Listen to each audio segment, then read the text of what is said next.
Did you know that everyone is born with psychic abilities? It's just a matter of knowing how to tap into it. Wouldn't it be great to have a podcast that can help?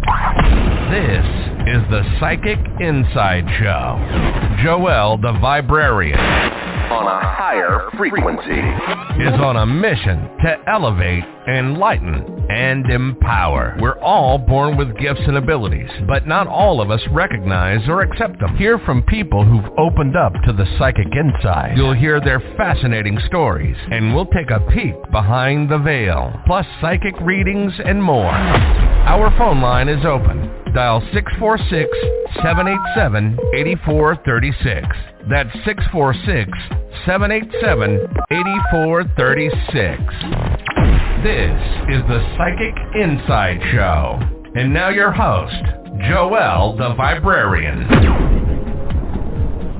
Greetings and hello. Welcome to this evening's episode of the Psychic Inside Show. My name is Joelle, and I am here to elevate, enlighten, and empower. Every Tuesday, I am here having conversations with people who have opened up to their psychic gifts and abilities. Now, I do believe that everyone is psychic. Some people may not like that word. We're going to get into that, I'm sure, in our conversation this evening. But I have this show with the intention of sharing stories with you, the listening audience, so that you might understand how your own gifts and abilities may be operating unbeknownst to you. Now, I am available every Tuesday. You can call in on a 646-787-8436 if you're on the phone line, which the phone lines are lit up this evening already, okay? If you're on the phone lines and you want to ask the host, the guest, a question about her story, just press #1. That lets me know you want to come on. If you're holding for a reading, I need you to just pause for a little bit, and we'll deal with that later on in the show. So, out here on social media, you can find us on Blog Talk Radio. The Psychic Inside Show is also available in all of the major podcast directories. So if you're catching this on the replay, you could be on Audible, iTunes, Amazon Music. Thank you and welcome. Thank you for tuning in. So all the housekeeping aside, my guest this evening is a beautiful soul. And as I pause here to take a deep breath,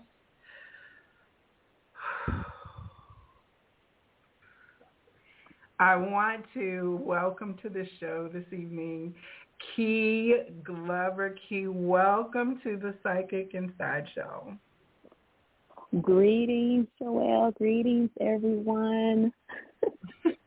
I'm so excited. I had to take a breath because Key is such a beautiful and calming, energetic spirit. Let me just say that I have had the pleasure of meeting you in person, Key. And not only are you just like kind of really cool, like you don't see where anything could really ruffle your feathers, you also are a breathwork practitioner, meditation aficionado, Reiki energy healer, and all manner of other good things. So taking a breath is something that I think of whenever I think of you now. Yay. I hope everyone gets that. I mean, all of the things I labeled in terms of energy work or Reiki practitioner, meditation practitioner, the word psychic was not in that list of things that you talk about, but do you consider yourself to be psychically aware? I do. Yeah, okay, and have you always considered that? Yeah, at a very young age. Both of my it's funny because I touch on it from time to time when I talk to people, because it always comes up because I was blessed to know my great-great-grandmother, on both my dad's grandparents. I knew both of his grandparents. Oh, wow. They were, I know, and my great-grandmother, my grandmother's mother, she would always say, that one is a seer. She can see. Mm-hmm. And I never really liked it, to be honest. I was kind of, I guess, frightened by her because I wasn't always around her. You know, I was around my grandmother, her daughter, but she was just like this very unique, very eclectic woman. When you walked into the house, like she lived in a four-family flat, so it was 4 different homes in one house, and they were all our family. And that was unique in itself to me. So you can go upstairs, that was Uncle's house. Across the hall from him, it was another Uncle's house. Downstairs was great-grandma's house. You know, it's like, and everyone grew up in this house like that. But, yes, she would call me the seer. And my mom's mom, I was raised in a Christian home, and she was like, she would say, you have a spirit of discernment. She said, your spirit of discernment is something unique. But I will always have this balance. I look at it as balance now, and that I knew different verbiage. And I was grateful for that. But it did, as a kid growing up, it was a lot of pitting against one another. You know, that's evil, and this is how it should be said. And so, but within myself, intuitively, my spirit would always be like, just follow me. And I'm like, okay, because they are confused. Yeah, like they meaning like your grandmothers or family. They are confused. Okay. And it seemed like they were saying the right things, but you know. Were your grandmother and great grandmother also seers, or thought to be, as you look back on it, or known to be in your family? Yes, they were known to be. Like, you go into my great grandmother's house, she was known as the plant woman, plant lady, plant medicine lady. So you go to her house, you get healed. You know what I'm saying? She will have all these herbs. She will always be cooking something. Everyone came to her house. You know, she took people in. She had trinkets everywhere. She had crystals. She had elephants with make sure the trunk is up and not just a regular elephant statue. She had candles burning. She had an altar, and her altar was in her room. I will never forget that one day I went to her room, and I touched something. She said, you can't touch that. She said, do you want your own? I said, my own what? And I got scared because I didn't know what she was talking about. And she would just smile at me. She was very gentle with me. They did a lot of different things. Like I was sweeping the floor one day, and a lot of people know this. I made a mistake and brushed the feet. I brushed somebody's feet, and they was like, spit on the broom. I said, spit on the broom. Like, oh, no. You know, and when taking a bath, my grandmother she will always take baths. Even her sons, like my father takes baths, and it's like a ritual for him. Right. And he would tell me if a man doesn't take a bath, it was like all these different rituals I was always around. And my grandmother, she didn't believe in eating anything that was basically in a box. It had to come from the earth. So she had gardens her home, we had a garden. I grew up in Detroit with a garden. And they had goats and things that they weren't supposed to have in the city, but back then it was kind of normal until the city started banning certain stuff. But they had gardens, and she went to the different farmers within the city. So she ate from the land. She spent a lot of time doing earthwork. So as I've gotten older and educated myself and kind of relinquished fear of the unknown, but allowing myself to be drawn to what God was showing me, that it's not wrong. It's you just have to get your own understanding. And I got a lot of understanding. when you were like, and speaking about like your grandmothers, your family energy, was it strongly churchy and also then like what we would say folkish or root workish or Yes. what we find, I think sometimes is, it's like the old craft, like knowing the herbs to use was not necessarily frowned upon as strictly by the church once upon a time, because they were essential services, right? Like you had to go to the herb lady because you couldn't go to the hospital, right? So the church didn't frown on the herb lady per se, but she also didn't put herbs in the pulpit. Is that kind of like, it's like the two can exist. So my mom's side was like that. Okay. Yep.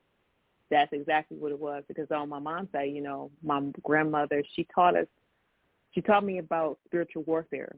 She taught me about the spiritual realm in so many different details, even things. She would teach us in the house about more of the spirit than we would learn from church. And because I was a grandkid in the house, my mother was the youngest of 9. And my mother, she was like, that's still your mother. She didn't force me to go to church because it's like, you're not my child, you're my grandchild. It's different. But she did teach me. And she taught me who I was. And she taught me about my hands. She would always tell me that I had healing in my hands. She said, you're going to do great work. And she would tell me stories about, I got ill when I was a baby and how her and my grandfather fasted, and God told her that he was going to heal my body and the things that they did. And one of my aunts, she shares the story with me because she was present during that time. But I remember the last time my grandmother told me before she transitioned, I told her, I was 16, I said, Grandma, I don't like that story.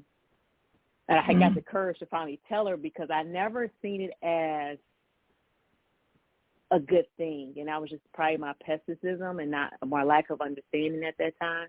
And she was like, she just smiled at me and she said, you'll understand one day. She said, you're going to see what you're going to do one day. She said, you're going to see the healing that's going to come out of you. And I said, okay.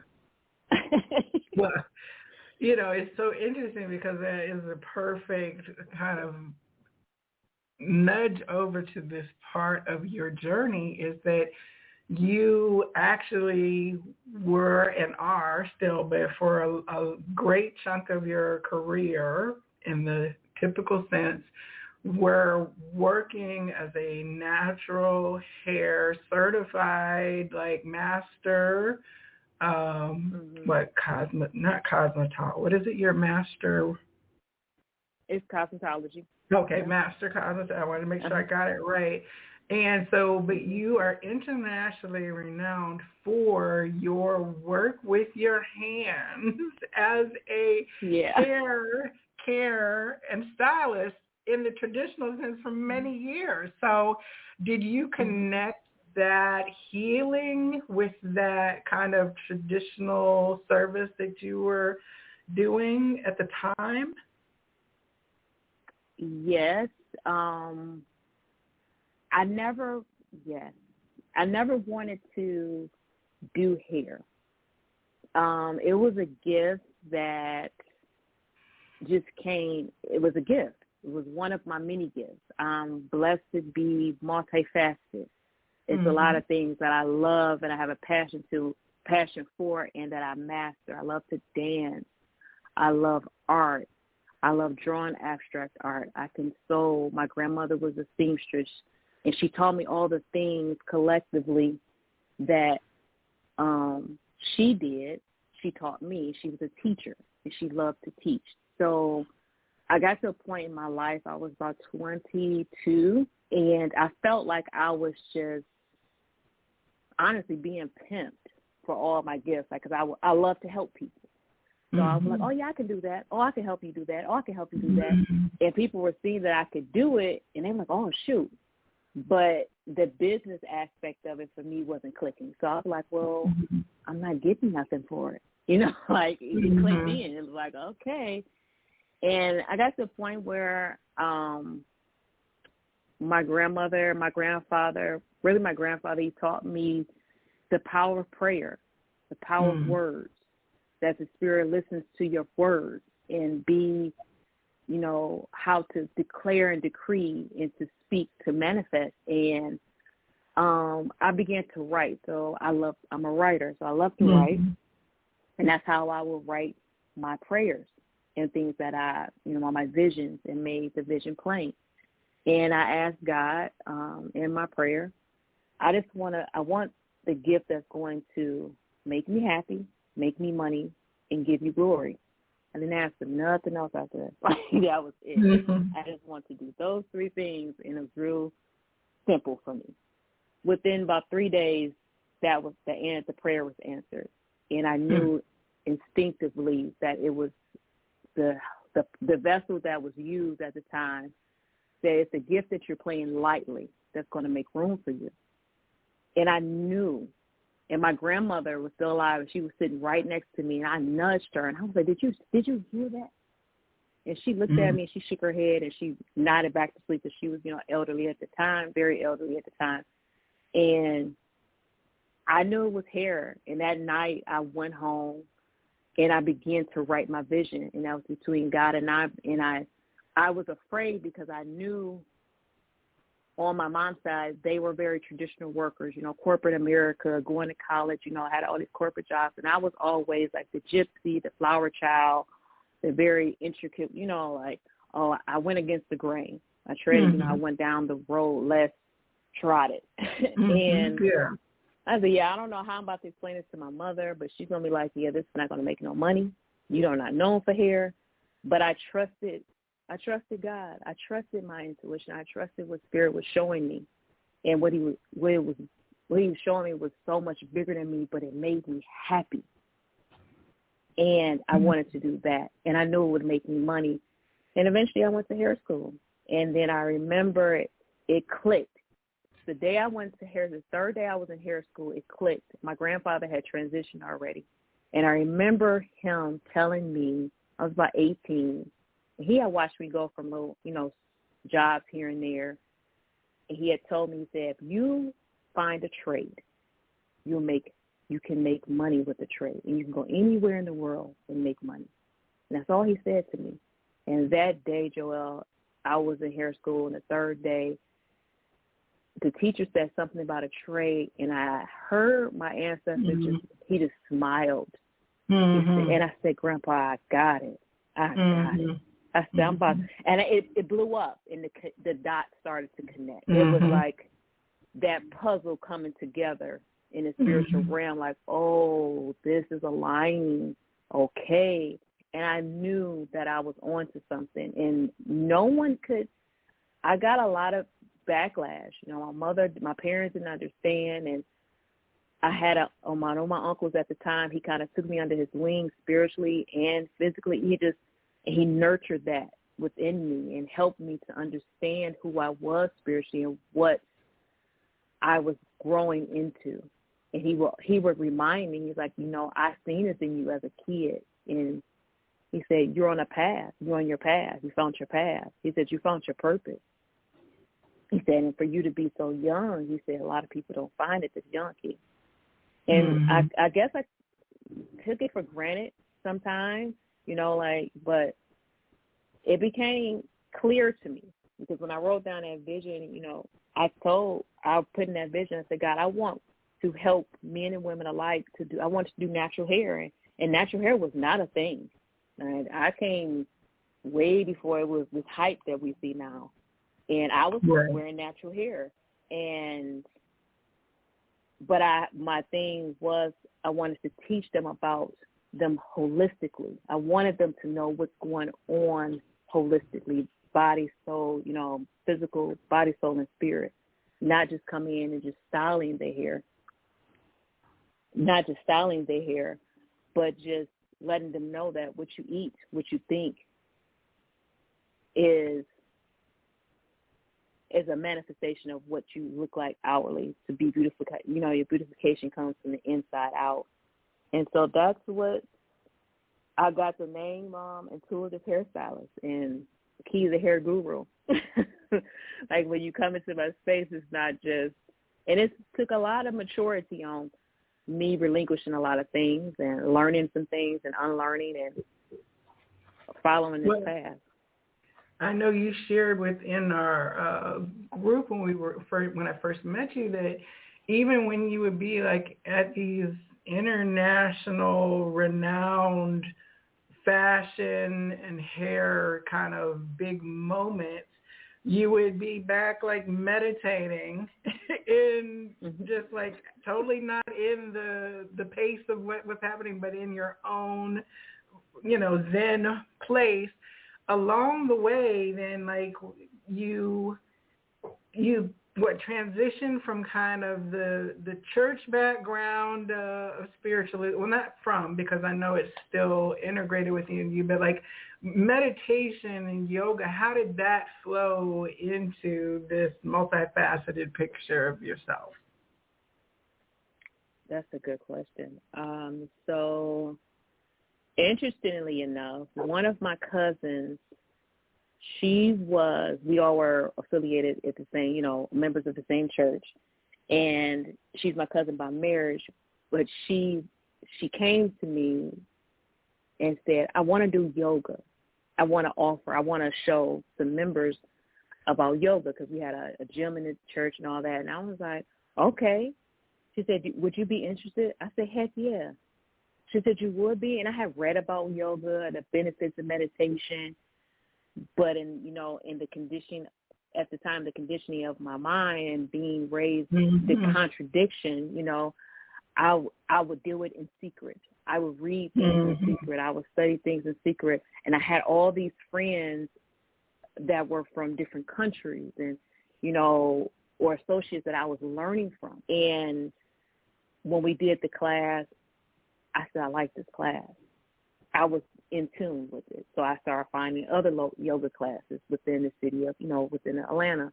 And I would go to some, and I would just, every time I would go, I would feel like euphorically. I would feel euphoric. I would be in this moment. I'm like, I never got that in a gym. I never got that fast walking at the park. I was like, something is happening. Like, I feel like the Holy Ghost is on me. Like, I feel refreshed. Like, I feel like what we talk about in church. Like, what is that? How am I, I'm obtaining something, and I like it. Fast forward, and one of my clients, she was going through a bad divorce, and she started doing yoga. And she would come to me weekly, and I noticed that she was changing, and our conversations were changing. And she was a lot, and I was changing with her. And she said, Key, I want to invite you to one of my yoga classes. I said, I'm there. And she helped me get over my own fear, and to help me see that God is universal. God is everywhere. God is in everybody. And whoever you are and whatever you believe, you take that wherever you go. And that the yoga for me was taking me to a higher place within my divinity, within my divine self. It was helping me tap into a healing that I didn't have to run to an altar to get. I went inside myself and obtained it. And I nurtured that, and I read about that. And I tell people, no, I still pray. I said, but prayer and meditation are two different things. I said, a lot of times God don't want to hear us talking to him too much. I said, sometimes it's just about sitting there and listening. Filling yourself enough to be downloaded into. So after that, 2 years ago, I told my mom, I remember because when I went to hair school, cosmetology school, I wanted to get my yoga certification. And I seen that they didn't offer, grants or anything. So I was like, I can't pay it out of my pocket because I was broke. I said, I'm only in my mother like, yeah, I'm not gonna help you with these trades because she didn't believe in me at the time. Right. But I began to when I came back during pandemic, that's what honestly meditation and yoga kept me from losing it. Okay. It kept me from just checking out. Because I would meditate for 20, 30 minutes. I'll be doing virtual yoga with my now yogi. And then as soon as we were out of the pandemic, we were able to like move about a little bit. I went straight and invested in myself and got my certification. Okay. And I looked at my mom. My mom was sitting there and she was like, I was back here. I said, I did it. She said, you did what? I said, I just signed up for yoga teacher training. She said, finally. She said, you finally did it. I said, yes, I'm so happy. So I said, I'm going to do it. And, it's something I've been wanting to do for 20 years. So I've been embodying it, but now it's a manifestation. I manifested it. And since I've done it, the relationships, the people, meeting you, it's like, it's opened up so many doors, so many different avenues, and I'm blessed. Well, I'm happy about it. I was thinking as you were talking about the trades thing and relating it to herb lore and herb craft, like the most basic things that trades are, and even that healers or guides, the oracles within the community did was serve the basic needs, like the grooming of hair and taking care of a person's body, tanning of shoes, carpentry and building, growing things. Those are the fundamentals, right, that at one point in time were essential to our survival. And so in many ways that one-to-one relationship where you went to the hair braider in your community and that was passed on to their children and their children's children because it was seen as valuable rather than less than desirable for traditional education purposes, right?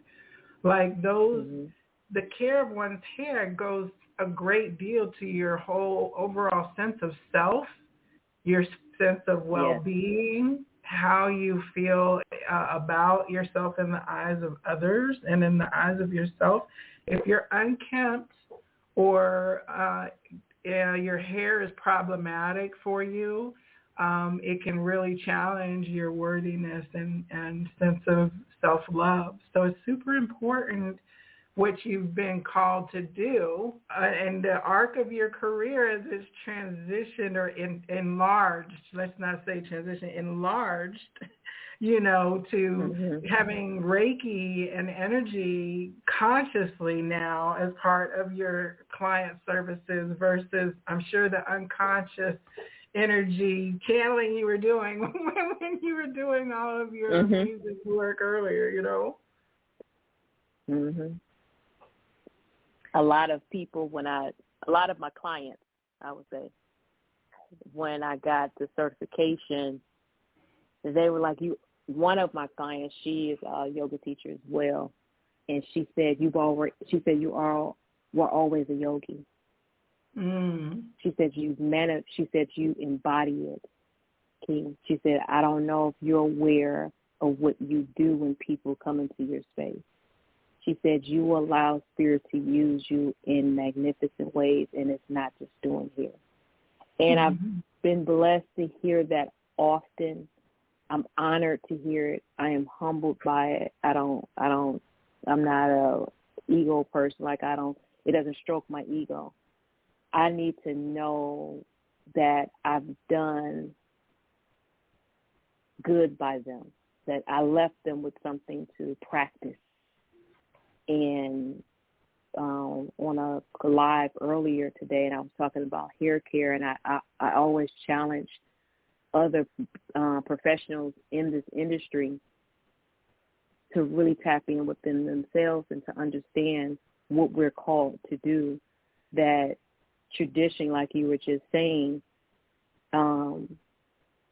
people used to come to the barbers and the cosmetologists for healing. Barbers were looked at as physicians because they can hold a blade and they can cut and they can mend.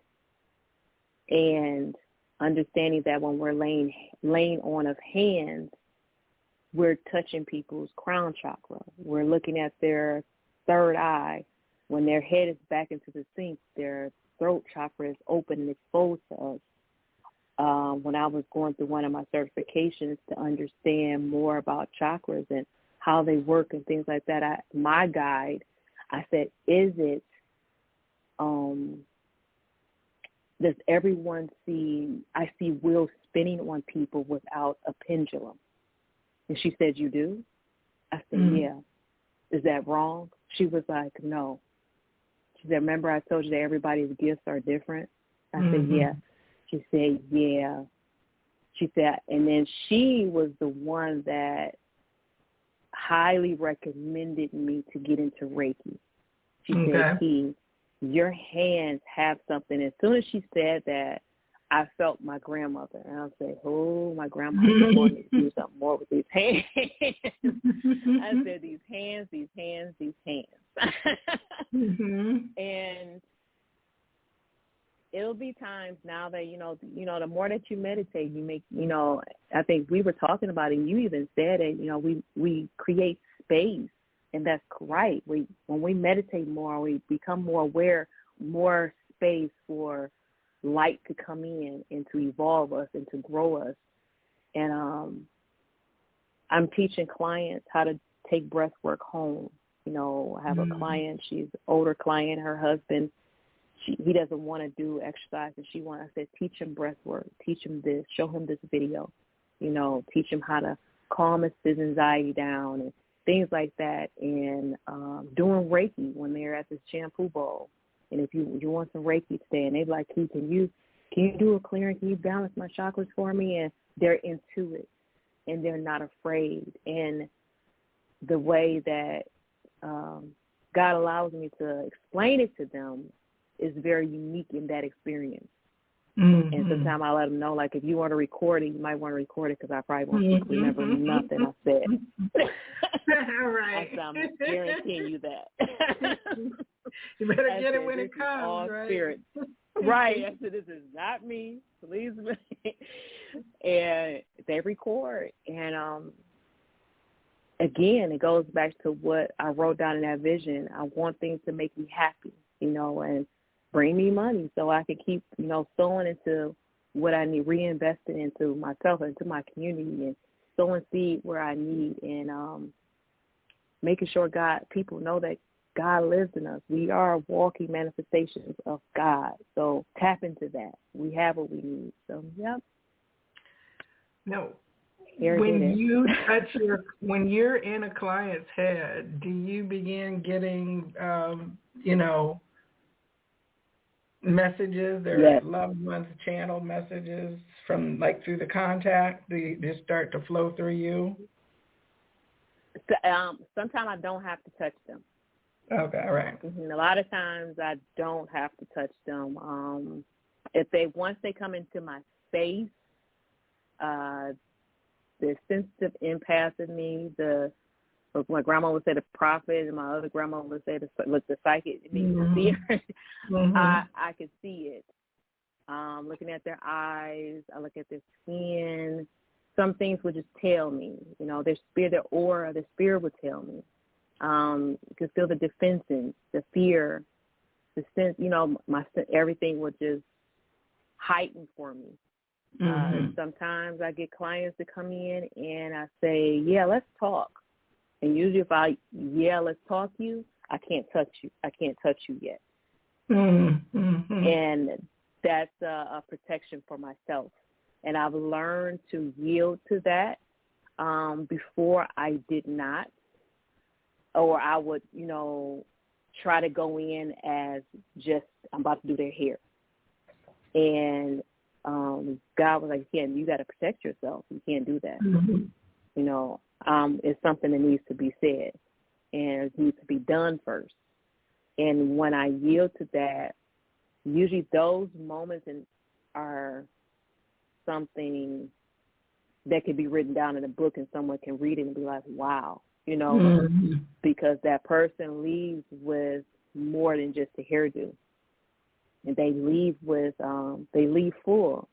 Some come in empty, a lot come in broken. They come in with answers, and they weren't looking for answers. They were just probably looking to come down, just want to get this tapered haircut. Mm-hmm. And they, have moments when we're both crying or they're crying, and they like, mm-hmm. I didn't know that this was going to happen, or I didn't understanding how, their diet and helping them make connections with their head and their body. Right, right. Simple, but somehow we detach our head from our body when it comes to it. Right. And I used to get like this is still the same skin, like. Right. But yes, right. I do. I get a lot of downloads. I encounter clients who are hairstylists out in the, my work as well. And mm-hmm. 9 times out of 10, they're not aware that they're energy workers. Excuse me. And they're also not doing any energy hygiene in their hands and selves between the salon and home. Excuse me. So, I'm like selenite palm stones for one thing, let's really talk about what it is you're doing up all next to people's thoughts and stuff, mm-hmm. paying close attention to the place where their thoughts emerge through the crown and scalp, People don't mm-hmm. think about that in the regular sense. If you were an empath and didn't know you were an empath and you wonder why at the end of your day at the salon you go home and your life is dramatic and traumatized and all the things you done heard your clients go on and on and on about, you're then bringing into your home energy wondering why your life has gotten crazy. Yeah. It's so funny when you said that. In 2016, my son and I moved back to Detroit. He is an ATL baby. ATL is where he was born. So mm-hmm. Detroit is now his new home. And Spirit told me to go back. And I didn't quite understand why I was going back. But I knew it was part of the past. So I was obedient to go, and I'm having, I'm 30-some years old. I got this 2-year-old child, and I said, well, God, if I did it here in Atlanta, I can do it in Detroit. I got more village, I got more community there. But I was steered to a salon that helped me evolve. And it was a reciprocal thing. They needed me and I needed them. Mm-hmm. And I believe that, as you said, a lot of hairstylists are not aware because they are just going with the trend. They are not really taking the risk that they took to become that hairstylist. They're not keeping on with that same energy. They're starting to get, I won't say complacent, but comfortable. I'm at this salon, I'm making money, I'm da-da-da, instead of kind of changing it up a little bit. And when I got to Textures by Nefertiti in Detroit, it was a salon that I needed to be in. Nefertiti, the owner, she cultivated culture, what it means to be a loctician, what it means to be a hairstylist. She had women. She cultivated community in this place. She would come in and she would sage. She would come in. I always lit incense.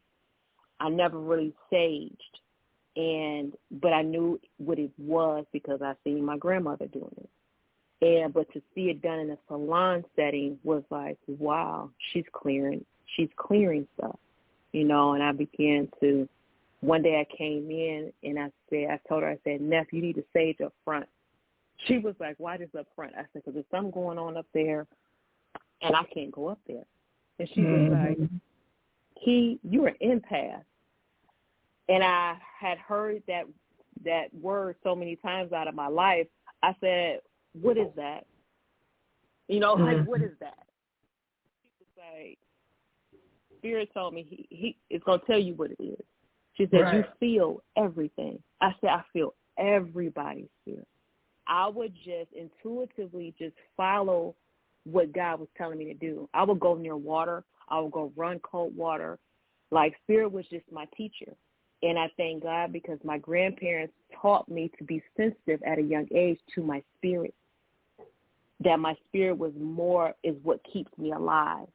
So I had that training at an early age to be aware that what my spirit was showing me, even if the physical was not showing me that, or it's not aligned, it's not, the same picture, just trust your spirit. And when Nefertiti told me I was an empath, I began to research, and I'm reading. As I'm reading, and I'm sure you get this, Joelle, because you're Viberarian, you get the book. You are the researcher extraordinaire. When you're reading something that that your spirit knows, it's almost like you're drinking water. It's like, oh, it's quenching the thirst that I've had for so long. Like, oh, this is what this is. And again, those pieces of my puzzle kept coming together. And I adopted to do more. So, in my space, we had crystals in our space. We had different, all types of things. And Nefertiti, she taught me a lot, and I taught her a lot. We would say that to one another. And she was like, she would always tell me, you keep doing what your spirit tells you to do. Even when I came back here, she said, I didn't want to listen to you because you were a young girl. She said, but every time you would speak, your truth would hit me in such a way that I already knew it was the truth. Okay. She said, but I didn't want to receive it. And because she's my elder, she's older than me. And she said, but you came to help me. She said, and you saved my life. She said, you don't know that, Key. She said, but you saved my life. And I did know that, and God had told me that. But, when you're a young child, and it goes back to the story of Joseph in the Bible, he's a young child, and he has his gift, but he has so many people older than him, and they're like, he's not supposed to have that. And they fight against you until they need you, or they see that, oh, that's the one. And to this day, me and Nefertiti were just as close as, that's my mama. That's Mama Neff. And anytime I need anything, she's there. And the same vice versa. But I adopted some more rituals to take with me that she taught me, sage in my space. Every sometimes because I have a private suite, and I have other neighbors near me, and I'll come in, and if I'm in there by myself, I will sage the hallways, the bathroom, and I'm praying. And I'm covering my coworkers. I'm covering the clients that's coming in, because what we're doing is good work. Women are coming in, men and women are coming in, and they're dropping loads on us. We're therapists. We're doctors. We're husbands, we're boyfriends, we're girlfriends, honey. We know things about them that sometimes their spouses don't. Right. And it's something to know how to clear yourself and to wash your hands after a service, or to step outside and reground yourself. And like we started, take a deep breath. I'll meditate in between clients sometimes. If I got a gap, I'll get my mat out and I'll do some stretches. I have to keep myself centered. And if it's a hard one, I go outside. I say, okay, I need to touch something, ground, earth. I need you to help me. And it rejuvenates me. It gives me the breath of fresh air, that breath that I need to keep on going, the prana that I need. So, yeah, the protecting of ourselves is very important in this industry because we do get zapped, and it's a lot of vampires that come. And sometimes they don't even know they are. Right. Yeah. Yeah, the wounded that's pulling from other people's energy that don't realize that they're outsourcing. Yeah. Now, the work that you're doing now, I guess in our first little circle that we had when we first met, I talked about how we're going quantum, where we're merging all of the aspects of our knowledge selves into one unlabelable kind of way of just being ourselves, right? So, I mean, a person, I'm assuming, could book a Reiki session with you, or they could do yoga with you, but they're likely going to begin to getting quantum key, right, with more than just one service. So what does a typical, or if there is a typical client, look like, and what kind of work then would you do if I found you and said, hey, I need some help? Most times people come through the avenue of hair. And when they come through that way, then they experience me. Because I have a few people that refer me as, oh, she's a yoga teacher, or she could teach you. But again, those people that are referring, the new people, they were my hair clients first. And it kind of just evolved. So they will come through, most of the time, they will come through hair. It depends, and it also depends on if they meet me face-to-face, where they meet me at. I'm not doing a lot of trade shows anymore. I resigned from doing platform work in 2019. Will I still help? Like last year I helped a friend, but she's a friend in the business. She's a dear friend of mine. But she hired me as a consultant for her henna company. So I was there as an educator and just doing consulting work. But if you meet me in, I don't know, if you meet me in a circle where, like we met, you're able to see my multifaceted things. You're able to see a lot of things, and it just depends on where we meet. If we meet, like if I'm with Nikki somewhere, and we're at a psychic fair, or we at a event that Cecily does once a year, they're going to meet the yogis. They're not going to meet the hairstylist. They're not. And if someone there recognizes me, oh, that's Key, she does hair. That may not be the avenue that I'm in at that moment. So you might get a lot of smiles and in agreement, but I won't kind of entertain that if that answers your question. But it depends on where they meet me at for me to dial in where I'm, because I'm very present in the moment of what I'm in. I'm not, and that's like a little tunnel vision, but I'm very present in the moment that I'm in and wherever I am. And so it's challenging for me to just be like, okay, I'm going to cut this off and go here. They merge together very well. But when I'm doing hair, I'm able to let a lot out. So I'm able to do Reiki or meditation at that time and come back and do the hair. A lot of people may think that that's exhausting. It's not exhausting because Reiki doesn't drain you. You know, it Right. protects the guide as well as it's protecting the person that's receiving it. Meditation doesn't drain you. Those things are elevating. They're raising your vibration. So that's nothing that drains.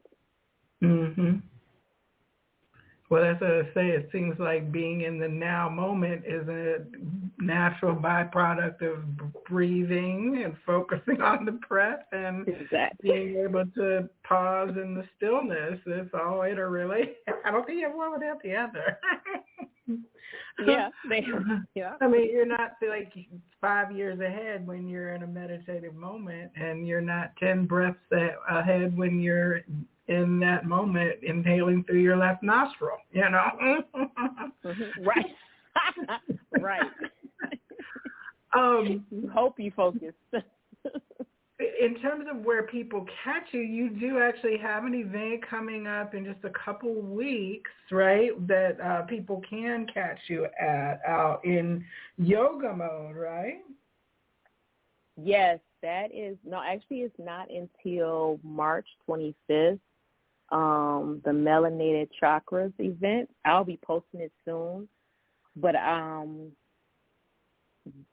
right now it's private. Everything is private sessions. Either I'll come to you, you could book me for a private small event, or I'll meet you at a space, you know, a space where, but I don't have a space just for yoga as of yet. Okay. But if you're doing like Reiki or meditation, a lot of people like for me to come to them, you know, in their own space, and I have no problem doing that because, again, they're practices.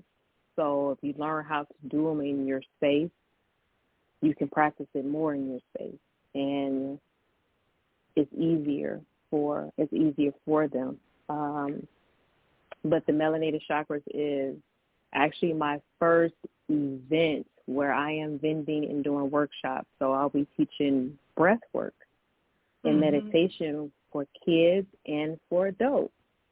And that is something that is very dear to me. My partner and I, he is a coach, a football coach, and he coaches a lot of children that are, you know, undeserved, and, you know, and in Michigan.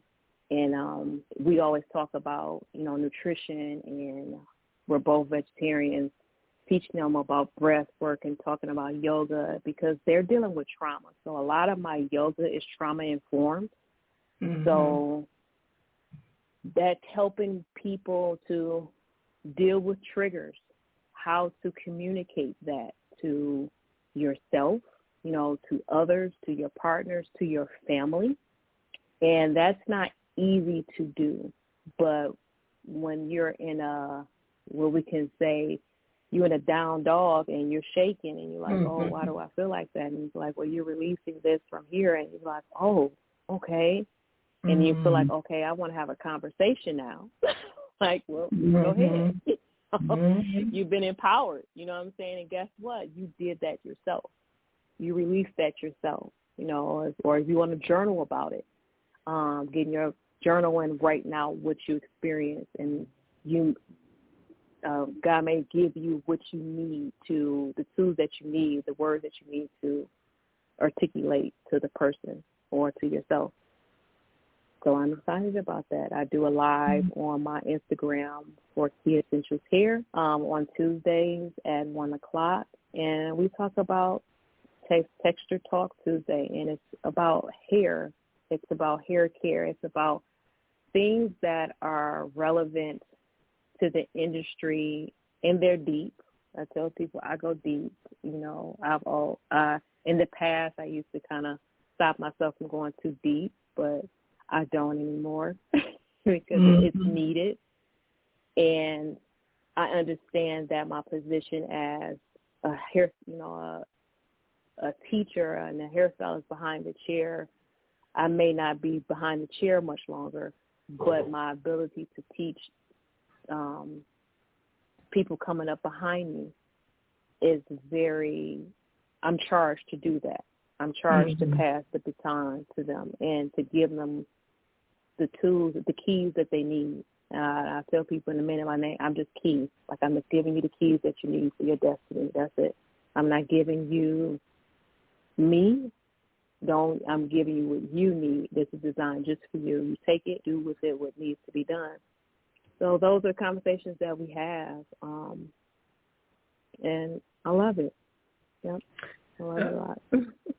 A few moments ago, you did mention journaling, and so that's something I know that you speak strongly about, or have spoken strongly about when we were around. Did you always have like My Diary, Dear Diary, or did you begin writing?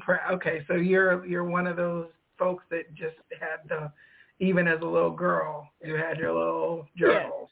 Yes. Okay. Yes.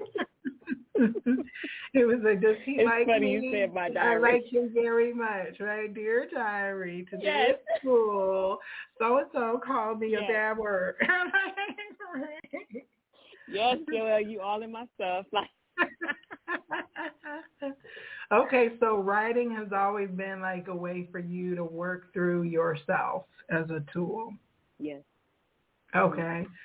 I find that people either do or they don't. It's kind of like cilantro, right? You either have the gene where it tastes good to you, or you have the gene where it tastes like garbage, right? So I'm a I'm a journalistic intender, but I'm not that great about the process. I find it more stressful than it is restorative or processing. But I know for people who write, it is the way that the things become not stressful through writing and thinking about it. Do you channel, write like messages from spirit through that form, or is it your higher self in you when you're journaling, or it could be anything? It's all, yes. It is definitely very much spirit. But I know when I can't get my words out, my words aren't clear to myself. Like if I'm feeling frustrated, if I'm highly frustrated, I've learned sometimes if I don't have my physical journal with me, which I try to keep, I have humbled myself to use my smart device and record, even though I don't like it. If you were like, you could just use your phone, I'm like, it's not the same. So I'm still the one that I write letters to people. Okay. That my partner, he has gotten letters from me, and my mom, I've written letters to her. I still write. And that helps me get out my truth. It also gives me revelation. Okay. God gives me the answers that I was trying to seek just in the repetitive conversation that's going on in the mind.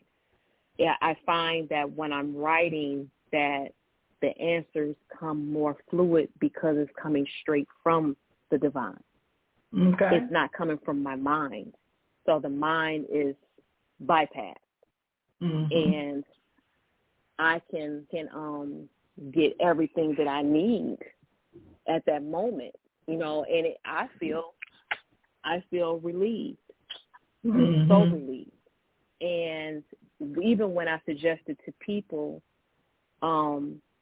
Spirit guides me to give it to people. And when I usually say it to them, they be like, yeah, I do journal. And they were like, how did you know that? I'm like, no, I didn't know that. I'm not here. I'm just the messenger, and that helps them kind of write out their vision, write out whatever they're confused or frustrated about. And I have found it to be very helpful for me, very. When I want to argue, when I want to fight, when I'm sad, when I don't have someone to talk to, I do have someone to talk to, because once I journal, I start talking to spirit immediately. So that is the way, and I tell people that's how I pray. So a lot of I don't know if you're familiar with, like Steve Madden, the bags, like you shop at Steve Madden, the bags are like huge. I have like 3 Steve Madden bags full of journals at my parents' house to this day. And my stepfather, he's like, so when are you going to come get these books? I'm like, yeah, you got to keep those. I'm not ready yet. I know that's right. That's the thing. It's like so much energy was processed through them. I'm seeing, first of all, in Harry Potter, right? Like in one of the series, like the guy puts his spell into the book, but he embodies it with a piece of himself, right? Which was what made it magical.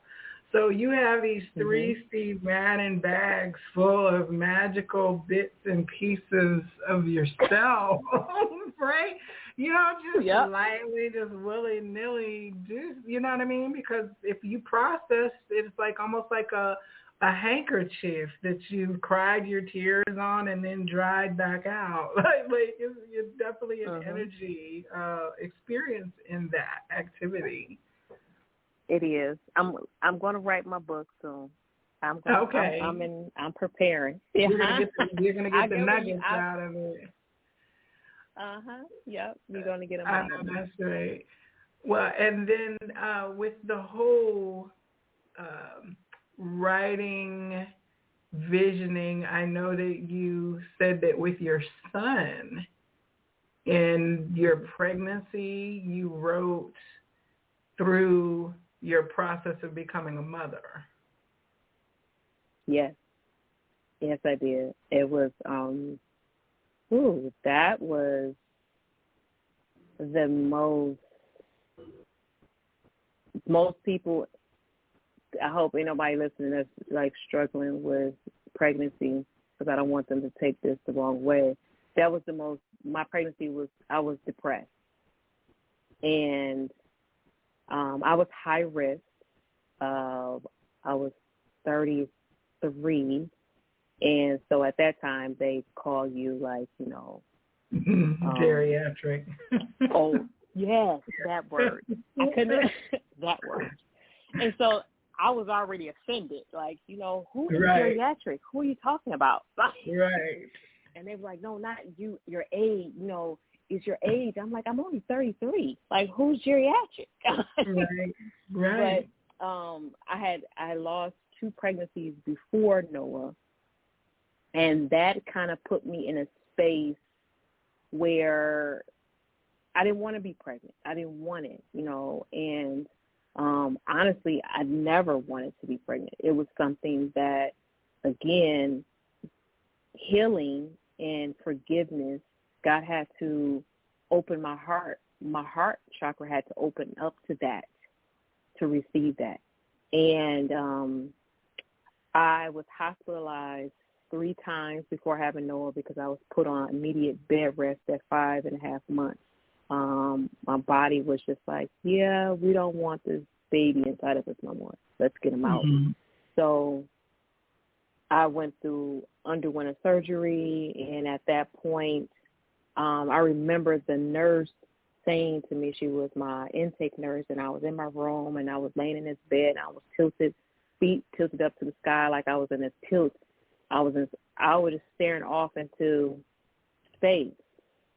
And I was at the height of my career. I was about 3 years into platform hairstyling, 3-4 years. So I was like at the height of it. I had wrote out I wanted to be, platform hairstylist. I wanted to start working on set, doing set work. And I had all these dreams, all these ambitions. And she said to me, she said, life as you knew it before coming in here, she said, it's gone. And I looked at her. She said, it's gone.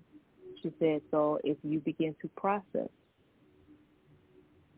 the release of it, she said, this will get better. And I turned my head back from her and looked back out the window, and tears just came out my eyes because I understood exactly what she meant.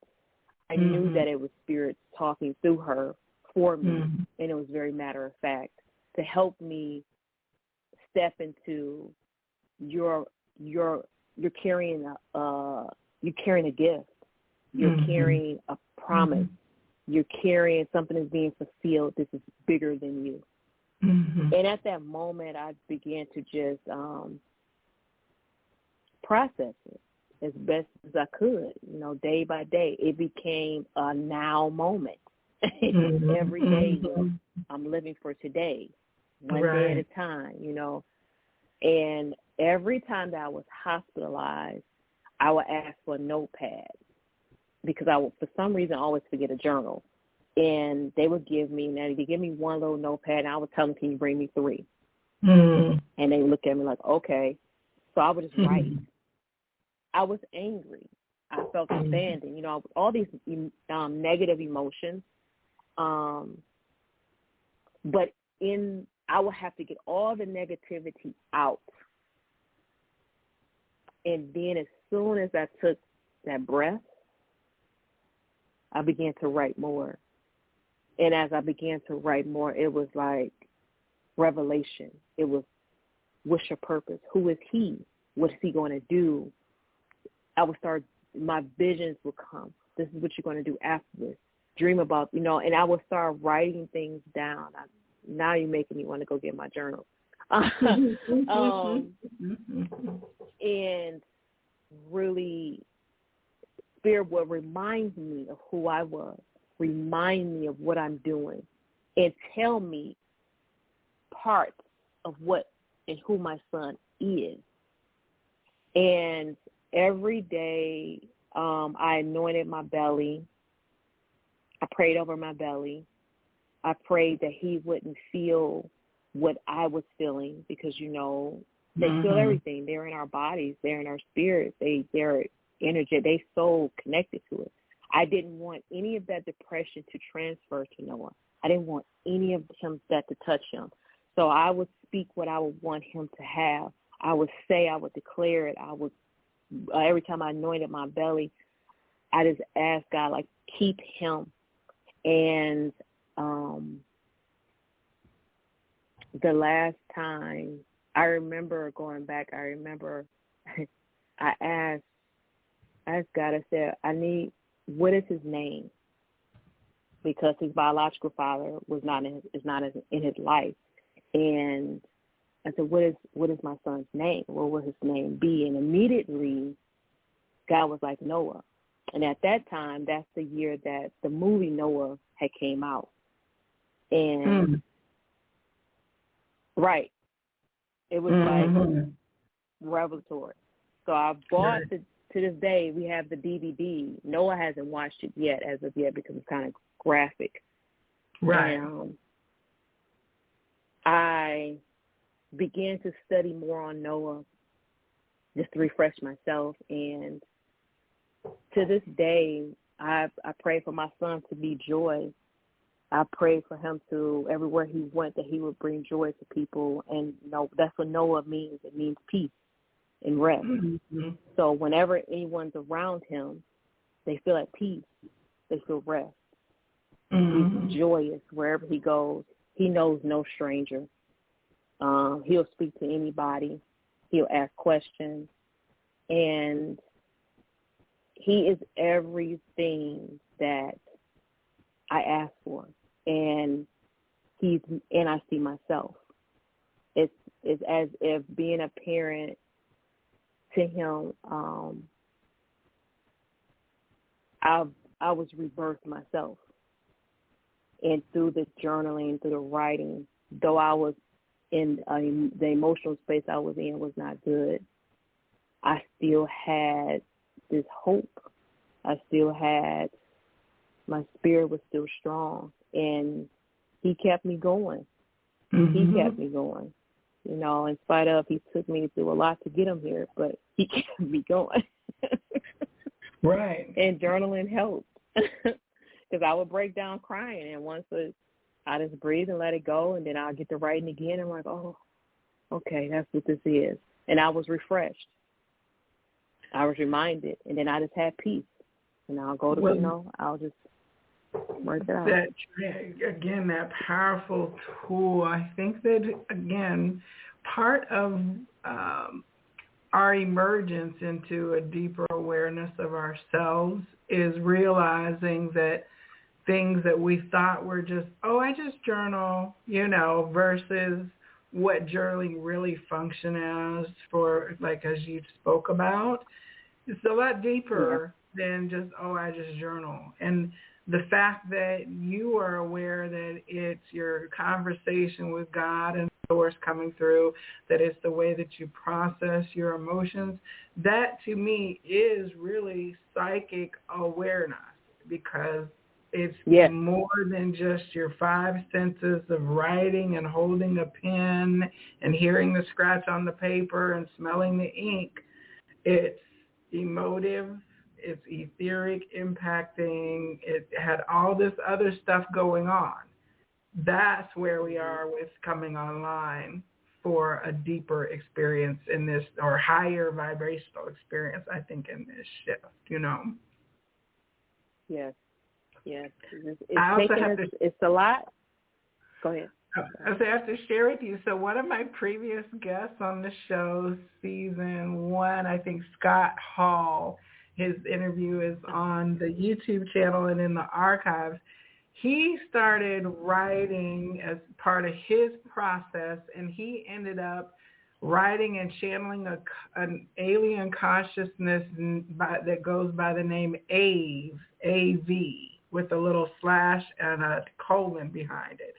And it's like that's the way that the being communicated to his name to him. And it was over a period of some years that this kind of dialogue emerged separate from his consciousness journaling, to where he realized that he had this spirit guide that was basically from another planet, and his job was to basically be a guide for a human during the ascension, a loving guide, right? So that's like the second time I've heard people talk about how journaling has kind of led them to a clearer spiritual dialogue than what they were having previously. So, you know, it's a good dialogue. You get it. Everybody's different. Everybody's gifts are different. Like I use what my yogi said. Everybody's different. That I get, if I'm deep into it, I'll get, and sometimes not too deep, I'll start to see visions. And that is always good to me. Just like, wow. Or I'll hear something that I know is someone connected to me in some way. And I can't explain which way. And but again, it just depends on what I'm writing and what space I'm in, and how available I am to allow the physical not to get involved, or the mind to try to grasp hold onto what I'm writing. Yeah, it's kind of hard to explain, but it's a good thing. Yeah, we're trying to apply language to a new thing, but it's kind of like an old thing too, but it's new. And feel free to not answer this if it's too intrusive. My friends say I have no problem with the nosy question, but do you know if your son is a seer? He does have abilities. He is his mother times 10. Okay. He is me times 10. That's not too intrusive, because I'll talk about him a little bit. I had one of my uncles.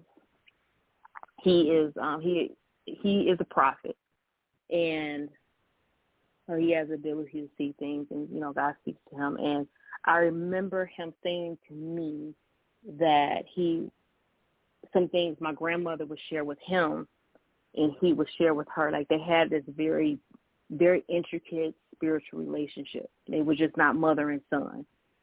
And she would listen to him. And my grandmother didn't listen to a lot of people, but she trusted him with things. And I was going through some things in my relationship, and my partner and we had separated.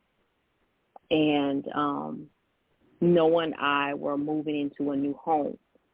And Noah, when we pulled up, at this time he was 6. Yeah, he was 6. And he looked at me, said, "Mom, this doesn't make a lot of sense. And I don't really want to do this." Oh, my gosh. So I'm kind of just looking at him.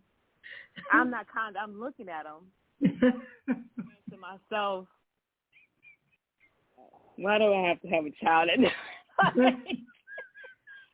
He said, "This doesn't make sense, Mom. It just doesn't." He said, "But since we're here, let's go see if this is where we're going to live and if it's nice enough for us to be in." He said, "Because we just got to do what we have to do in this time." He said, "So you can get past this." I'm just said, wow. because I'm seeing a 6-year-old. I'm out. We just got to do what we got to do. I said, Joelle, I was sitting. I couldn't say nothing else. I didn't say nothing else. I just got out the car. I said, "Come on, let's go then." Let's go. He speaks, he's been here before. I tell people he's my grandfather. Okay. My grandfather used to always cross his legs when he walked, he sat down. My son crosses his legs to this day. He's been crossing his legs. When he was in the womb, his legs stayed crossed. So I remember the person that does the ultrasounds, she would laugh all the time. She said he never wants me to look at him. And he would always have his legs crossed. And he would turn his face and look like I don't want to be bothered. He said he does not want to be bothered. And when he came out, he would keep his legs crossed. He would lay, to this day, he still crosses his legs. And people are so tickled. They like, he crosses his legs. He's on holding his iPad. So he's like this current kid, but then he's like this ancestor. And he reminds me so much of my grandfather. And it's a blessing because he does speak with a lot of profoundness, a lot of prophetic in him. He speaks with spirit. And one of my aunts was helping me with him, and she was homeschooling him for me. And she said he had got frustrated with something. And he said, "Auntie, you're going to have to calm down and just give me a moment because I just need to breathe. I need to take a breath because this is a little bit too much." And she said he sat there. She said he closed his eyes and took a couple breaths, grabbed the paper, went to do the work, came back, and he said, "I just need to take some breaths to calm down because this is too much." So he takes what I give him and he channels it when he needs it. And then he comes to me and, he's empathic. So he knows when I'm down. He knows when I'm not feeling well. And I don't shun him out because I remember as a kid, I was a why kid. I wanted to know why. And he's a why kid. Why am I? Why am I? And so I take a breath. He's taught me how to take more breaths than I need to to be patient. And because he has so much going on, and he's learning, and he's helping me learn more and to explore with him. So it helps me keep a childlike spirit, childlike heart, because it keeps me open, and that keeps us open to what Spirit is saying to us, how to be divinely guided, in the works that we do, especially in the work that I do. And, having a gifted child and being able to listen to them. What do they need? What do they need now? Is this good for them? And asking God, is this what they need, or do they need this? Even when we go pick crystals or things like that, Noah tends to always get quartz. or I let him pick his own crystals. And most of the time he picks the most divine things. Like, I didn't even see that crystal, Noah. Then I'll look it up, and I'm like, wow, this is what he needs right now. And he puts them in his room, and it's in his space, and he knows about the full moon, and he's like, mine's the full moon tonight. Do I need, do I need to recharge my crystals? Oh, that's cute. Yeah, so I'm training him up, and he is a male that takes baths, and he takes spiritual baths, and he's like, he'll ask me. It's up to him. Noah will take a bath every night, and he's fine with it. He's fine with it because he takes deep. So he does, and he gets now, put the things in the salts and the bubbles and things in there, but it's salts in there and essential oils, and he'll grab his toys, and he'll be in there until the water is cold. He's wrinkled all up. And he's like, I need a bath, Ma. I need to. So I listen to him. And sometimes I'll be like, okay, not tonight, but I make sure he gets them at least twice a week just because I know that he needs it to ground himself. He studies Taekwondo, so that is aligned with who he is and his chi and his power, so he's really engaged in that. So, it's beautiful passing on of the energy that your great grandmother in your lifetime visibly invested towards you. And here it is, what is that, 1, 2, 3, 4, my math is bad, 1, 2, 5 generations? Yeah. The evolution of ability and embodying self that's come through him, is the culmination of him through your journey even as well, is beautiful to hear about through this sharing this evening. I appreciate you being so open to sharing. We definitely try to honor privacy, but, these new kids are here for a reason. They're not playing around. Their energy is different, and it's, it's basically shifting us more than it's going to shift them. They're already shifted, So, yeah, they're not about secrets. They're not about secrets. They're very much about transparency. Yes. And I think the quicker we get in alignment with that, it'll help. Like you were talking about what is coming, because it's something so huge, like you can't put words to it, and we all talk about it like it's not a name to it.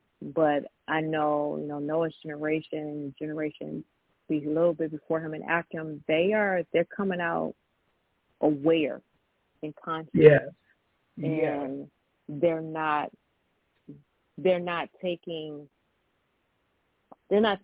the subtlety, the lies easy. Yeah, the programming has been going away. Yeah, the programming is being shaken up. They're not as hardly programmed in their Piscean energy, as our parents were, our great grandparents were, even we were, Yes.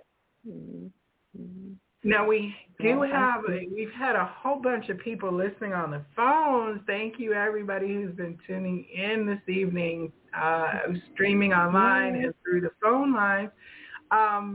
So let me acknowledge that, first of all. And yes, thank you. We're going to give you an opportunity to ask key questions. Now, in this part of our show is normally when we have an opportunity for you to speak directly with the guest, asking any questions that you might have. Everybody interacts a little bit differently, and so like Key's conversation this evening is going to be basically bringing through whatever spirit guides her to stay with you and speak with you in response to your question. Please do remember that if you're coming online, that this is a recorded show, and if for some things you may wish to engage a direct one-on-one offline private conversation, depending on how spirit wants to bring some harsh or not necessarily embarrassing, but truths that you don't necessarily want to be talking about in public. So did you have anything that you wanted to say about interacting with the callers before we switch over to that? No, I'm just going to give whatever God tell me to give. So just be available to that. And he is just a guide.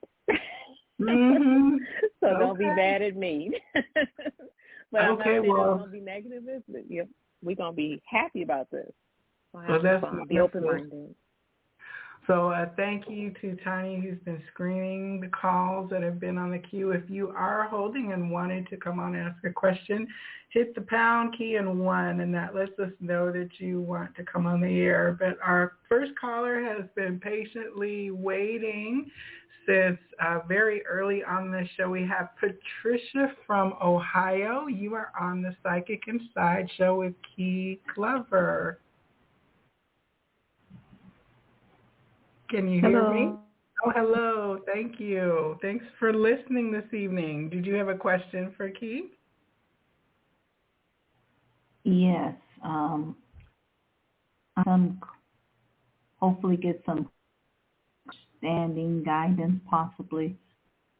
The left side of my body,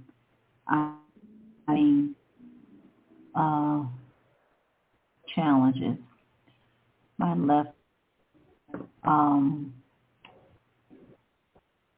uterine fibroids. I've had the last X-ray on the left side. On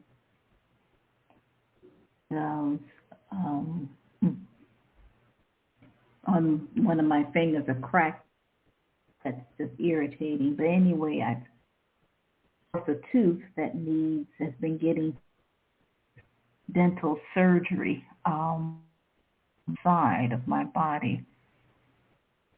It's a female side of me, and doing other things like energy releasing work, tapping. Patricia, your connection is really coming in and out. Key, are you able to get all of it? No, I'm not. I was going to say that. I was trying to see if she was going to clear up. Can you hear me now? Her connection is really bad. Speaking through my computer because I don't have. Basically, my body, I've been dealing with some health challenges. What would you suggest to, bring it into healing state? Okay, so just to make sure we have it, I think it's the left side of her body.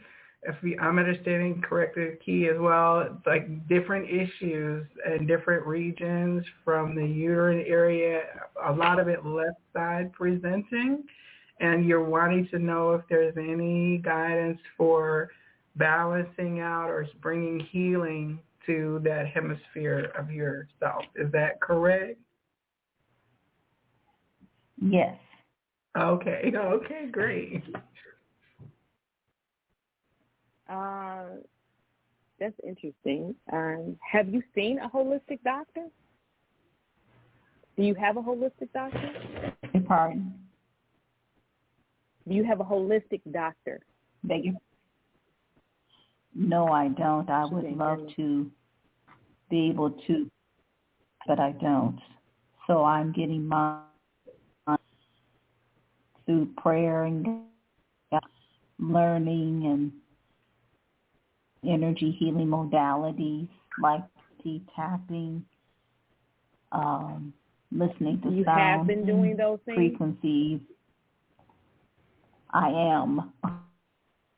You are doing those things. Okay.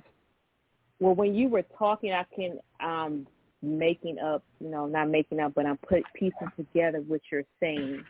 And as you're talking, only thing that comes to me, you need to find you a good holistic doctor. And if you're dealing with anything with uterine fibroid, I have a great sister. she focuses on fibroids specifically, and and it's all natural. She is a holistic nutritionist. You can get her information. It's Womb Strong, WOMBSTRONG.com. Again, Womb Strong. I believe that will help you if it's, I heard you say the female side because you were breaking up again, and it was the left side. That needs to be, that's what came up for me, just to say to you.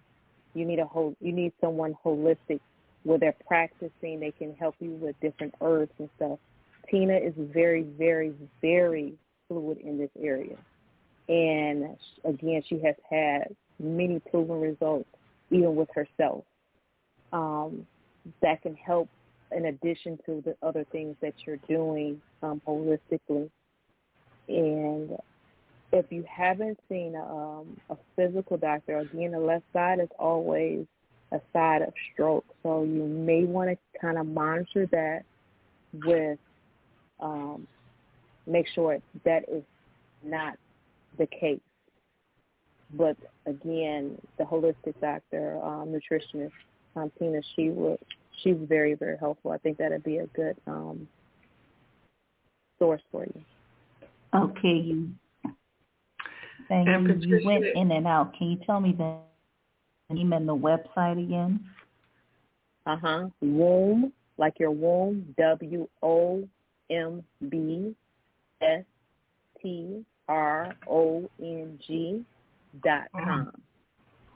Wombstrong.com. Okay. Mm-hmm. Okay. Mm-hmm. And anything that has to do with female organs, fibroids, cysts, any of those things, she has a lot of the things she does, a lot of different teas she makes herself. She has a lot of certifications. She is years into this, and I use her stuff, so it works. It really does work. And I think she's in, she may have some sources of some practitioners. I don't know anyone. I think she's in Ohio. I don't know anyone in Ohio personally, but just making that's a good source. That's when you said that the left side of your uterus. That's what came up for me. Letitia, I appreciate you listening this evening and coming online to share your question and your situation. Definitely appreciate it. Yes. And if it's okay, is it okay if we note your phone number, and if any additional resources come available, we can message you? Yes. It's okay. Area code 440. No, don't say it on the air. I've already got it. I don't want you to broadcast your number. Okay. I just wanted to make sure we had your permission to use it. I see it here in my queue, so we don't need you to tell everybody your phone number. But I'll make a note. We've already made a note of it, and we'll put together a little email or message for you with the resources that Key gave and any others that happen to come to mind subsequent to this. And we just appreciate you tuning in. Okay, great. Patricia, thank you very much for healing over you. That's a powerful word right there. Thank you. Okay, so we have another caller who has been holding that raised their hand. Thank you. That was good. Womb Strong, WOMBstrong.com. And we'll put this in the show notes wherever we have that ability so that folks listening on other platforms will be able to click through and find that resource as well.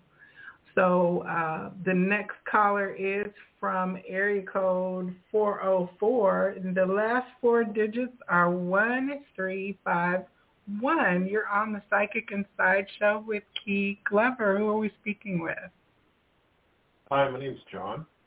Hi, John. Welcome. Thank you for calling. Hi, John. Thank you. I met you once. You're my favorite librarian. You did a reading for me at Dawn's place over off Canton. Oh, John Inglis? John. Yep. The crystal guy. Yeah, I still have the crystal you gave me. Thank you so much. Oh, you're welcome. Hey, so I have a question. And it's kind of I don't know if it's I feel like there's somebody in my life that's wanting to or planning to do harm to me. And I don't know if that's the right kind of question to ask here, but I mean, any reactions to that? Do I be concerned for my health or well-being, or am I just being paranoid?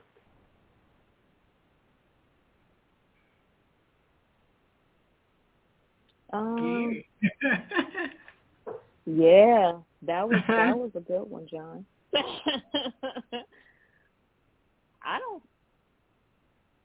You're being paranoid.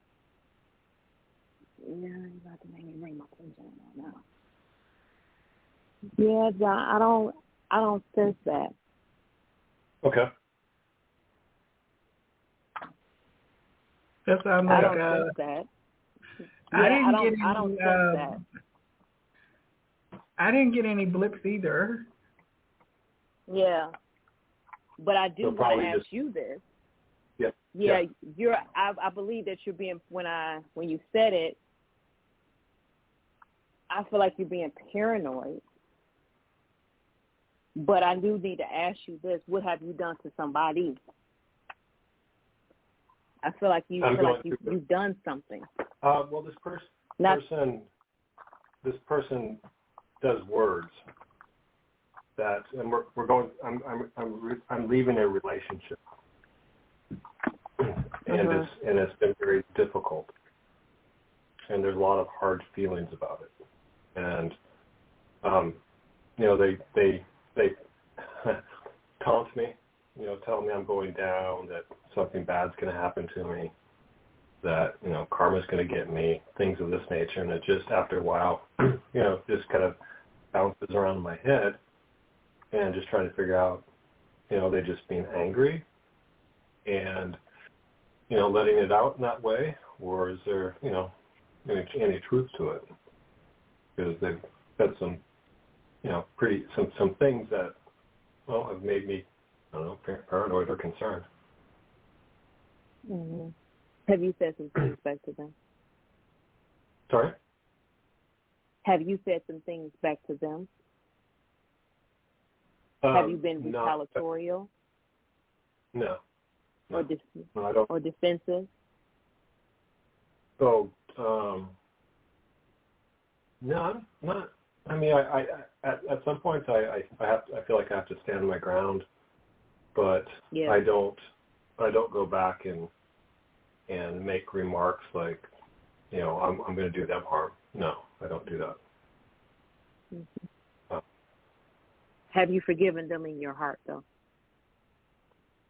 Have I forgiven them in my heart? It's because what's coming up for me now as we're, talking, your heart, are you forgiving? Have you forgiven them? And if you haven't, that's where, so when our heart chakra is closed, and people are saying words or things are coming at us, we're not able to really see it in light. We can only see it in dark. You can follow what I'm saying. So you'll feel the paranoia. You'll feel like, something's going to happen. This anxious, this angst, this all in your energy. You have, in order to release that energy, you have to forgive. Forgive yourself and forgive them. And you can do it easy, like you said, you have crystals. Get a rose quartz and place it on your heart. You can take you a nice bath, all about a bath, and put some rose quartz in there and some pink Himalayan salt, something to represent pink to open up your heart, or green, and begin to say things the way I forgive myself, I forgive them, I open up myself to love, and begin to say the affirmation, I love myself, I am love, so that you can keep your heart open, so that light can keep you light. It won't have you heavy and feel burdened or feel that spirit of paranoia around you. Because the paranoia will just have your mind all over the place. And if you got your heart, which is in my eyes, that is the bridge of our chakras, your third eye will start to go out, so you can't intuitively start to see. You can't see what you need to see intuitively. So forgiveness is your heart chakra is unbalanced. It's just unbalanced. Yeah. And that's important. You need that in your journey. You need your heart to stay open in your journey. Yeah. No, I have a lot of that's for you, and that's for healing. Yeah, I do have a lot of pain in my chest. Ahead.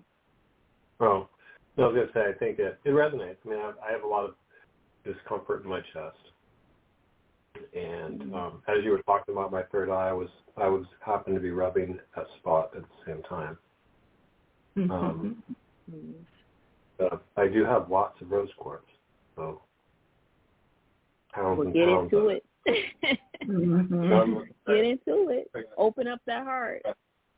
Open up that heart. You got many more people to encounter, and you got many more people to encounter you. And whatever way that is, you want to be open to healing.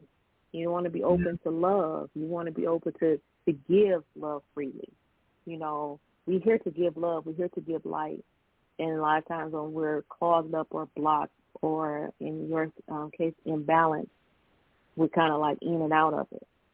And that's not a good way to maneuver through life. Right. And right now, I keep sensing that you can't afford to maneuver in life in balance right now. Something, is ahead of you that is good. That's what I feel. But the forgiveness, it wants to block you. It wants to block you. It's a stumbling block. So don't allow that stumbling. Don't allow it to stop you. You can hurdle over it. So just begin to do the work with the rose quartz every day. If you want to put it in your bed, one thing something I do from time to time when my heart is in, until it doesn't, I don't need it no more. And most crystals will tell you when it's time to let them go and put them back into another space. Yeah. Well, I hope that thing that's coming up for me is more opportunities to sing. Maybe. Yeah. Okay. Well, thank you so much for it. You're welcome. Thank you. Thank you, John. I hope to see you maybe at the third weekend of the month. If you get a chance, stop through and say hello. I will. I'd love to say hi to you and get another reading as well. Oh, wonderful, wonderful. Well, even if you don't, I still want to get a hug. So thank you. Okay. All right. Thank you. All right. Take care. Bye-bye. Okay, so we have one more caller who's raised their hand. That'll be the last that we have time for today. This has been a great experience, Key. Thank you so much. Let me just get that in again. Let's see here. Okay, this is caller ending in 9078. This is the Psychic Inside Show with Key Glover tonight. Who are we speaking with?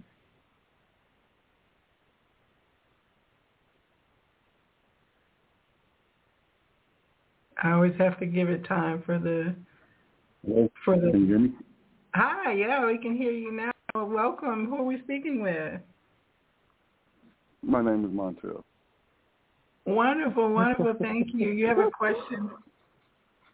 Go ahead. Yes, I do have a question. I just want to ask Keith, does she have any advice for men and or women, for that matter, to kind of help get their mates involved in, let's say, per se, yoga and or the self-healing process? and how do we tap into each other's third eye and or chakras? That's a good question.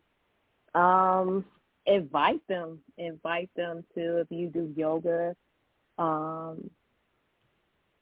invited my partner, and he was open to it. So for men, sometimes it is, some men think that yoga is like, oh, that ain't no workout. I can go to the gym, I bench press, like, I'm strong, I lift this and I lift. But yoga is not about lifting a weight. It's about lifting your consciousness. So you're using your body is your weight, and it goes into strength training. So you can come into a yoga class and you have no balance, because a lot of times it goes into yourself. So wherever you are, yoga is going to reflect that. So you can be in a stance, is an asana is, which is a pose, is warrior pose, where your one leg is in front of the other, your hips are parallel, lined up with your shoulders. You're like, oh, I can't hold this, but then you have to breathe. So it's a lot of engagement with the body in the breath. And when men in particular, start to see that, they be like, oh. And they see that their woman is doing it, like, oh, you strong. So sometimes that could be a turn on for the guy. Like, oh, she is really doing something that I cannot do. And having that space where you can, allow whoever is, or maybe your mate, the male that is turning you on to yoga, being open to it and listening and just being patient with one another and hearing them out, and then opening the chakras that you said. Different crystals, like I was telling the last caller, we have different crystals aligned with our chakras, and amethyst is always great for the third eye. Amethyst is a soothing crystal. You can leave it on your bed, by your bed. I used to leave them in my bedrooms, in my bathroom, places that are very intimate. It has a tendency to open it up, and then different affirmations or mantras you can say is that, I trust my intuition. And just simply sharing those different mantras with your partner is a good thing. Also, one of the things that I love is, what is it? It's stuck in my mind. Oh, goodness. It's stuck in my mind. Uh-oh. Take your time. Yeah, my mind is gone. Yep. But those things, just sharing it and having a conversation with it, videos, and saying like just try this, and that's the best thing, having open communication about it. Key, if you don't mind, I'm sorry, when I get a little tap, I'm getting a tap, so I'm like, let me just say, okay. Sorry. So when you talked about how your client, Key, you saw yoga on them, and that was the motivation for you to get some of that, because they were embodying that energy, right? So a lot of times when we approach a new practice or hobby or new way of thinking, new age stuff, spiritual stuff, it draws people, especially our intimate partners, they can become intimidated by it because they feel like their paths are diverging. But when you just then focus on what this new thing that you're doing is doing for you as a being, in terms of making you feel good and you having self-love, all the things that you would want her to hopefully experience by turning on to the same kind of thing, through your embodiment of that spark, it is magnetic to your mate, right? So they would find, if not that pathway specifically to yoga, they would be magnetically pulled into their own state of finding the thing that yoga does for you, for themselves. And maybe you'll be able to align in the same kind of activity, but maybe you won't. It will just be the principle, not the practice. Does that make sense? Yeah. It makes a lot of sense. That was good, Joelle. Yeah, the word that I was looking the other practice to add on, Joelle, that was perfect. It's tantra, and a lot of people think that tantra is like, oh, to have the best sex. No, you're doing breath work with your partner. Sometimes you're just simply sitting there with, on your bed, facing one another and just eye gazing. And that level of intimacy takes you beyond, and that's a form of yoga, and it elevates a lot of different things, meditating together, doing breath work together, touching each other's heart chakra, and speaking those affirmations to one to another. That's yoga. And it's also one of what I believe is the highest level of intimacy. Those are some good nuggets. Well, John, thank you for coming on and asking a question. Yes, thank you so much. What state are you calling from today? I'm calling from Michigan. Okay, yay, big up Michigan. All right. That's your home state, Key. Yes, it is. Okay. Yes, it is. Wonderful. Thank you so much for calling in. Thank you, yes. Thank you. So, this has been a wonderful share, Key. I appreciate you. In each time that we've had occasion to sit down and to exchange information with the group that has been meeting here locally, it's been very like I said, it's like you're a little oasis of a little vortex of zen that just kind of is around you. I'm sure I would fall asleep if I sat in your chair getting my locks done. I'm sure of it. I get it a lot. The people are like, I'm sorry. I'm like, never apologize for rest.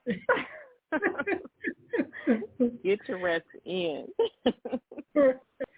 Well, for people to contact you, what is your preferred ways and your social media, website, etc.?